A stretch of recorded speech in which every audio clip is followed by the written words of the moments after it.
What's up again, everybody? I want to walk you through a scenario that happened to me about a week ago when I got together with some friends to play the new Waterdeep set.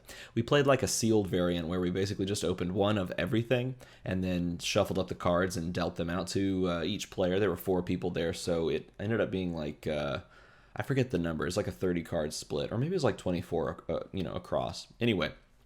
One of the cards that I got was Manshun Clone Wizard, and I think this card's cool, and I thought it was cool even before the set came out, and playing with it, I thought it was cool. It was really fun, the idea of buying a 4-drop and then playing a basic action die to deal 1 to all my opponent's character dice, right? So it takes out sidekicks, essentially. You can sort of board wipe. And Stuart Schulman, if you know Stuart, he's a longtime Dice Masters player. He's one of the greatest players ever, I think, and he's also a really cool dude. He looked over at me and was like, "Man, that card's cool. You know what would be good with it?" He literally said this. You know what would be good with it? That 4-cost action from the Warhammer 40k set. And I was like, "Oh, are you kidding me? Why did I never think about Seething Corruption plus this card?" Seething Corruption, until the end of the turn when an opposing character die takes damage, KO it. I'm like, I've played Seething Corruption teams like a ton, and I never put 2 and 2 together when I saw this card. How nice is this little combo? It's a 2-card combo that deals like board wipeable amounts of damage, right? And then you can just do whatever you want with it on the back end. It cost 8. I mean, if you think about what people used to do with Seething Corruption, they used to run like Grey Hunter, this one, right? So they'd buy the 4-cost Seething Corruption, they'd run the Grey Hunter, and then they'd have to bring a global, like Malekith Global, right, to KO the Grey Hunter, because his when KO'd effect is deal 1 damage, so that your combo goes off.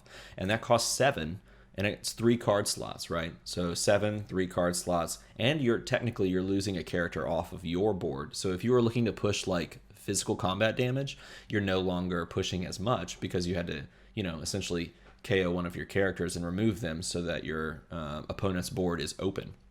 So this is a 2-card combo, cost 1 extra, so it frees up a slot on your team. It costs 1 extra, which is sort of negligible. You buy it over 2 turns anyway, and you don't have to bring a global that your opponent can take and make use of too. So I was like, are you kidding me? I have to go home and make something with this. And it's been like a week, but you know what?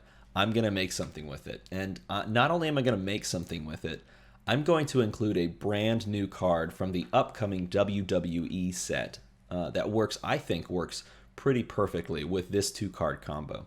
I will talk you through the cards that I chose after I show you that card. So let's just jump right into that card.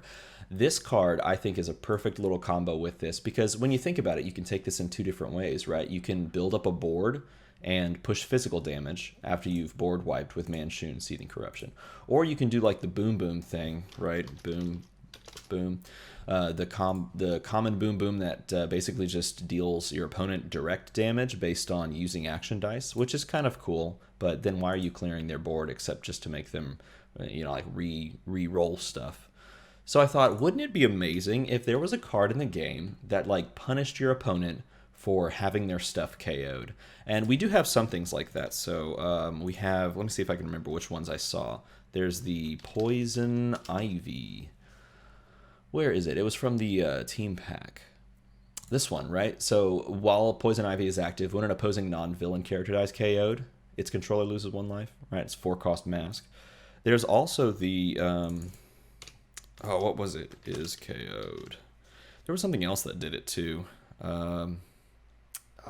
It was the something. Oh, there's a Scarecrow. That's right. Here we go. When an opposing sidekick character is KO'd, your controller or its controller loses 1 life.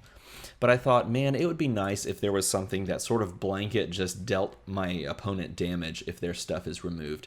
And it turns out there will be, in the form of Shinsuke Nakamura, King of the Strong Style. He's a 4-drop fist character with a 1/2/1, 1/3/2, 1/4/2 stat line, and an ability that reads, while Shinsuke Nakamura is active, whenever a superstar die is KO'd, its controller loses 1 life. So how cool is this? We have another character that we can go and get out in the field. It's a while active ability, so you don't have to like play it on the same turn as Seething Corruption. He can just sit out there and wait for the combo to go off between Manshun and Seething Corruption, and whenever you wipe your opponent's board with that combo, your opponent is also taking damage from the difference or from the amount of character dice that you've KO'd. Which is kind of cool, and I wonder if there's like a way, maybe you could stat flip the Manshun to like a 4-2, and you have Shinsuke Nakamura add a 4-2 on top. Maybe you could just push the extra damage. I didn't actually take the team that way, but I will show you how I took the team. So obviously this card is not in the Dice Coalition team builder, so we'll just pretend that it exists somewhere on the screen via some magic. Maybe I'll put it over my face or something.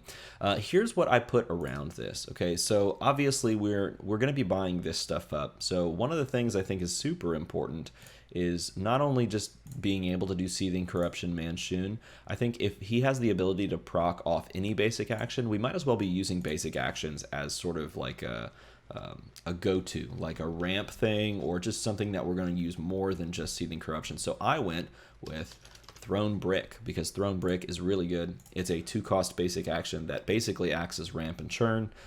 It's not a global form of ramp, so we're not giving it to our opponent. We are allowing them to buy it, though. So if they sneak out and grab 2 of these instead of us grabbing 2 of these, then we have to keep that in mind. Which we might as well add this piece on. I think it's if they do that, it's kind of cool to just have this Banshee. I can't spell Banshee. There you go. Banshee, the rare, right? Yeah, the rare one. Here we go. So if they draw a basic action die, then they get to take 2, which is pretty cool because if they're buying up our Thrown Bricks, or for some reason if they ever buy Seething Corruption, then we have this counterplay that we can just pop onto the field, and then they take some negligible-ish kind of damage. Let's say they draw it twice, it procs twice, they take 4. That's not bad. Even just 1, it gets them closer to being lethaled out with the combo of Manshun and Seething Corruption. A little bit of bag management, you can get there with just 1 Thrown Brick. But 2 is what you want. Now, you are looking at like a 4-drop and a 4-drop and a 4-drop, and Shinsuke Nakamura is a 4-drop, so something that makes 4-drops easier to purchase actually fills out this team rather than nicely is Clayface. Now, this is a global that you are giving to your opponent, and I've been less and less apt to do that lately. But I think in this case, if we're trying to, this is sort of a casual team anyway, if we're trying to buy up a bunch of 4-drops, we're going to probably want to get there a little faster than just hard buying them. So like the combo of like Clayface and Kree Captain makes things easy to just kind of snatch up some 4-drops, particularly when you include the Poxwalker. That's like the 1-cost Poxwalker.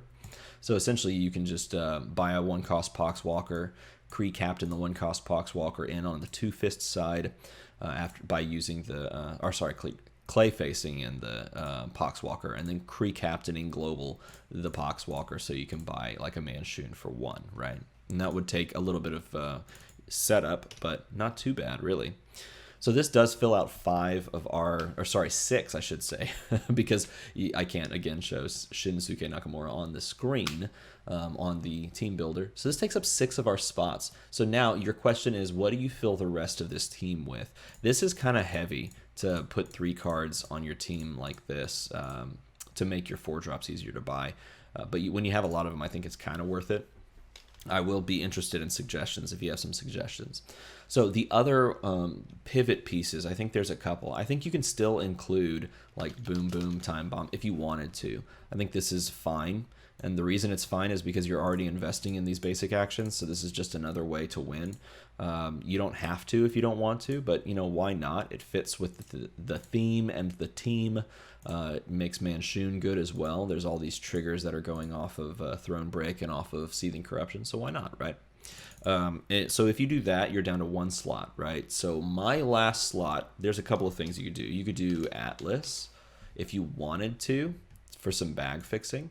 The global here, pay a fist once per turn on your turn, prep a die from your bag. That works kind of well because you're going to have some Poxwalkers around, and you can always Clayface in a Poxwalker to be able to use that effect. Another option here would be to run like Hope Summers. And the reason that this is an interesting option is because you actually already in this instance, in this setup, if you put Boom Boom on the team, you have the Boom Boom Hope Summers combination, and you could also target Hope Summers onto the Banshee. So if you didn't have to pay the 4 or want to pay the 4, you can just run the Hope Summers and that'll copy the text on the Banshee card, allowing you to kind of hate on their purchasing of your throne bricks, because they're likely going to purchase your throne bricks if they look at this team and really think about what it does. So this is an option there as well.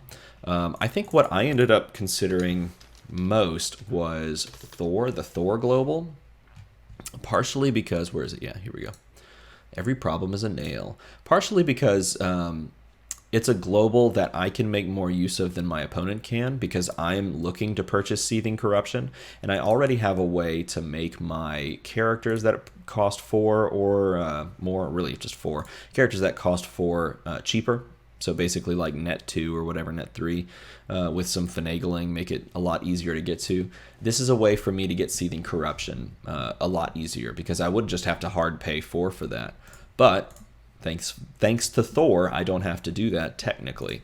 And plus, my opponent can't really make use of it to buy these throne bricks, because there's no point, right? I mean, if you pay a bolt and make this 1, who cares? You're basically doing the same thing. So it doesn't hurt me as much to put this on the team. And likely they don't have a way to trigger Seething Corruption. So this made some sense to me. You could swap out a couple of these pieces. Like if you wanted a different ramp engine, or ramp, I guess, a different way to purchase these 4 drops, which can be a little bit awkward. You could swap out 3 pieces on this team, which would be pretty good.